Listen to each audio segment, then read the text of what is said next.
सरकार द्वारा बुजुर्गों को पेंशन देने के लिए वृद्ध समान भत्ता योजना शुरू की गई थी, ताकि जो गरीब व्यक्ति है, बुजुर्ग व्यक्ति है, वो अपना जीवन यापन करने के लिए सरकार की जो पेंशन का लाभ उठाया जा सके।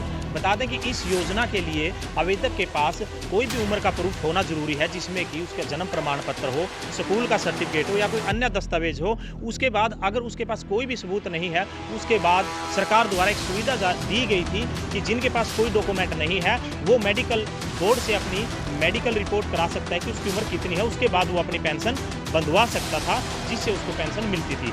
परंतु सरकार ने अब बुजुर्गों के साथ एक मजाक किया है, जिसका लेटर हमारे पास है, जो 2020 में सरकार ने पॉलिसी बनाई है, जिसमें बुजुर्गों की जो उम्र वेरीफाई करने के लिए मेडिकल का बोर्ड तो बना दिया है, परंतु मेडिकल बोर्ड में शर्त रखी गई है कि सिर्फ मेडिकल उसी व्यक्ति का होगा जिसके पास वोटर कार्ड होगा। परंतु मेरी नॉलेज के अनुसार पूरे हरियाणा में ऐसा कोई भी बुजुर्ग नहीं है, कोई भी व्यक्ति नहीं है जिसको बुढ़ापा पेंशन बंधवानी है और उसके पास वोटर कार्ड ना हो। तो कहीं ना कहीं सवालिया निशान खड़ा होता है कि किस तरह की सरकार ने ये पॉलिसी बनाई है। पॉलिसी में एक बात चौंकाने वाली है कि इसमें वोटर कार्ड की शर्त रखी गई है कि जिसके पास वोटर कार्ड है या स्कूल सर्टिफिकेट है या कोई अन्य दस्तावेज है, उसका मेडिकल होगा। परंतु मेडिकल के लिए जिस बुजुर्ग के पास कोई भी सबूत नहीं है, उसका मेडिकल नहीं होगा। ऐसा हरियाणा में कोई भी जो ऐसा बुजुर्ग नहीं है जिसके पास वोटर कार्ड नहीं है। तो कहीं ना कहीं सवालिया निशान खड़ा होता है कि सरकार की जो पॉलिसी बनाई गई है वो बुजुर्गों के साथ एक मात्र मजाक है। उनको जो बुढ़ापा पेंशन देने की योजना जो चलाई गई थी, उसका कहीं ना कहीं खामियाजा बुजुर्गों को जो मिल रहा है। वहीं अधिकारियों से हमने बात की, अधिकारियों का कहना है कि कैथल में आज तक 2 साल के बाद एक भी ऐसा केस नहीं आया जिसका मेडिकल करवाया जा सके, क्योंकि ऐसा पॉसिबल हो ही नहीं सकता जिसके पास वोटर कार्ड ना हो। जिसके पास वोटर कार्ड नहीं होगा उसी का मेडिकल होगा। ये जिला प्रशासन कैथल नहीं बल्कि हरियाणा सरकार का ये लेटर कह रहा है। हरियाणा सरकार के द्वारा मेडिकल बंद नहीं किए गए हैं। इसमें ये एक पत्र क्रमांक के तहत 4 डॉक्यूमेंट हैं जिनके माध्यम से कोई भी बुजुर्ग अपनी पेंशन बनवा सकता है, जिसमें जन्मतिथि प्रमाण पत्र हैं, स्कूल प्रमाण पत्र हैं, मतदाता पहचान पत्र हैं।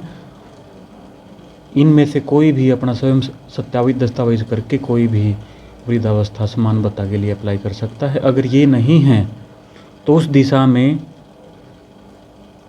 जो पूर्व की प्रक्रिया थी उसके आधार पर मेडिकल सर्टिफिकेट मेडिकल बोर्ड से बनवाए जा सकते हैं। और हरियाणा में हम ये मान के चलते हैं, और है भी, सिचुएशन भी ऐसी ही है कि सभी के पास इनमें से कोई ना कोई प्रमाण पत्र डॉक्यूमेंट हैं। नहीं है तो फिर वो मेडिकल बोर्ड में DSW उनको भेज देते हैं।